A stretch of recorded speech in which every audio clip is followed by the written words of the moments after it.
राधे राधे प्रभु जी, सबको राधे राधे। आज श्रावण मास का द्वितीय सोमवार है। सबको ढेर सारी शुभकामनाएं। भगवान बोले हर किसी के ऊपर अपनी कृपा दृष्टि बनाए रखे, सबको खुश रखे, स्वस्थ रखे। आज मैं आपको एक बहुत ही रोचक प्रसंग कथा का सुनाऊंगा। भगवान भोले के ऊपर ही है ये। पुराणों में एक बहुत ही रोचक एक कथा आती है, जिसमें एक दैत्य हुआ भस्मासुर। आपने सुना होगा। सबसे पहले तो मैं आपको ये बताऊं कि भगवान भोले जो हैं बहुत ही भोले हैं।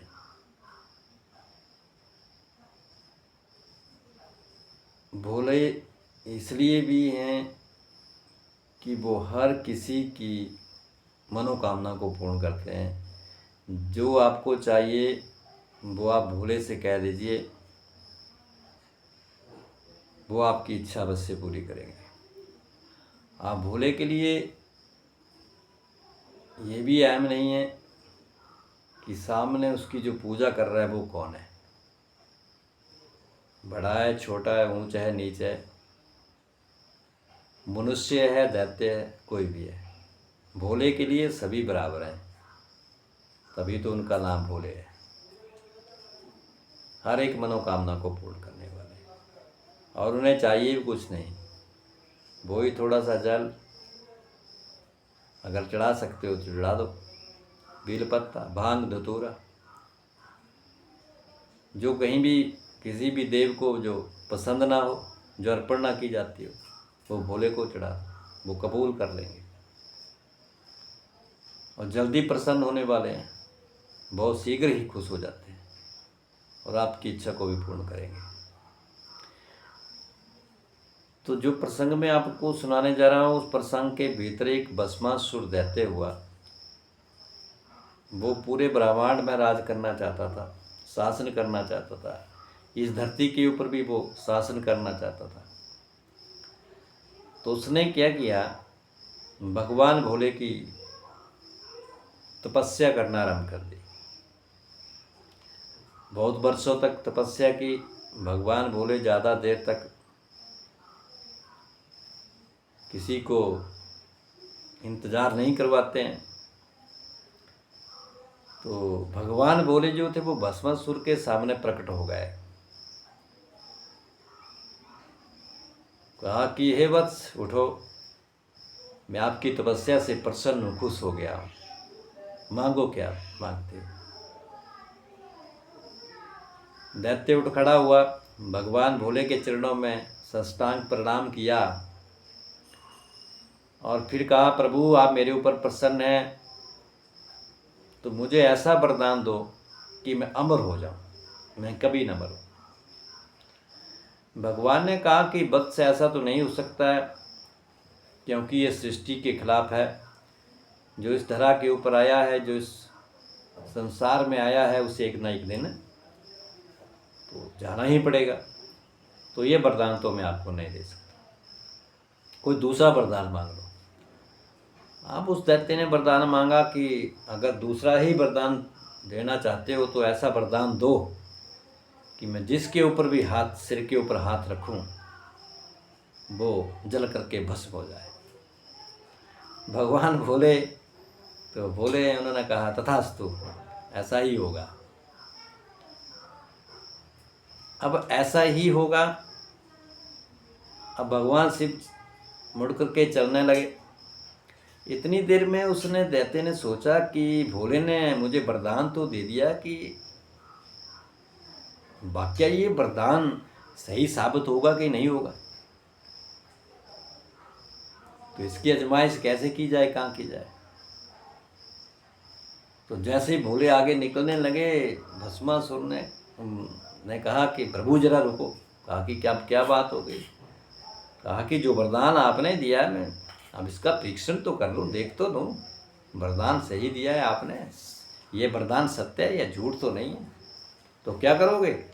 मैं आपके सिर के ऊपर हाथ रख करके आजमाना चाहता हूँ। देखो भोले भंडारी जो है, कहाँ फंस गया मैं, वरदान दे करके फंस गया खुद ही बोले, राम बोले। अब भस्मासुर चला भोले भंडारी की तरफ, भोले के सिर के ऊपर हाथ रखने के लिए। अब भागने लगे भोले भंडारी, आगे आगे भगवान शिव और पीछे पीछे वो दैत्य भागने लगा। जा करके भोले कहाँ पहुँच गए, भगवान विष्णु के पास। कहा प्रभु जरा रक्षा कीजिए। विष्णु कह रहे अरे भोले, जो सबकी रक्षा करने वाले हैं, कालों के काल महाकाल, वो मुझसे कह रहे हैं कि रक्षा करिए। कहा कि प्रभु वरदान दे करके पछता रहा हूँ। दैत्य को वरदान दे दिया कि जिसके ऊपर भी हाथ रखोगे वो भस्म हो जाएगा। वो तो दैत्य, वो भक्त ऐसा निकला, वो मुझे ही भस्म करने चला है। विष्णु ने कहा कोई बात नहीं। भगवान विष्णु ने एक सुंदर स्त्री का रूप धारण किया, मोहिनी का रूप धारण किया, और चले गए उस दैत्य के पास। अब दैत्य ने देखा कि इतनी सुंदर स्त्री, इतनी सुंदर स्त्री तो मैंने आज तक नहीं देखी, पूरे ब्रह्मांड में नहीं देखी, धरती के ऊपर नहीं देखी। उसके ऊपर मोहित हो गया और उससे पूछा कि हे देवी आप कौन हो, आपका नाम क्या है। उसने कहा कि मेरा नाम मोहिनी है।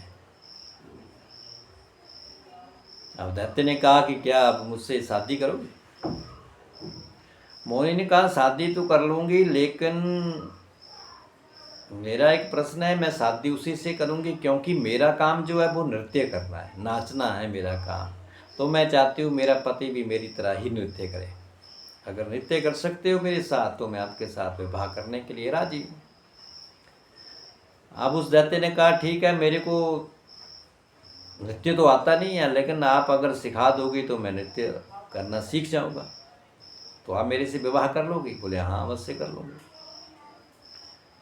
तो कहा कि ठीक है, आप मुझे आप नृत्य सिखाओ। अब जो मैं विष्णु भगवान मोहिनी रूप में आए थे वो लगे नृत्य करने। कहा कि जैसे जैसे मैं नृत्य करूं वैसे वैसे नृत्य आपने भी वैसे ही करना है। अब लगी मोहिनी नृत्य करने, हाथ पाँव जैसे चलाने, जो भी नृत्य करते हैं जैसे जैसे। और अंत समय में जब मोहिनी बने, विष्णु ने अपने दोनों हाथ सिर के ऊपर ऐसे रखे धरे, और उस दैत्य ने भी वो हाथ जैसे ही अपने सिर के ऊपर रखे। वरदान जो दिया गया था भगवान भोले के द्वारा कि जिसके ऊपर भी हाथ रखोगे वो जल करके भस्म हो जाएगा। और जैसे ही उस दैत्य ने दोनों हाथ अपने सिर के ऊपर नृत्य करते हुए धरे, और वो दैत्य था वो जल करके भस्म हो गया। इस तरह उस दैत्य का अंत हुआ। वरदान भगवान देते हैं, कई बार भगवान भी उल्टे फंस जाते हैं, भक्त के अधीन हो जाते हैं कि क्या करें क्या नहीं करें। लेकिन हर एक समस्या काल है, क्योंकि भोले भंडारी बहुत ही भोले हैं, और सृष्टि के भीतर ऐसी समस्या, ऐसा प्रश्न कोई है नहीं जिसका कोई समाधान नहीं है। प्रश्न है तो हल भी उसका होगा।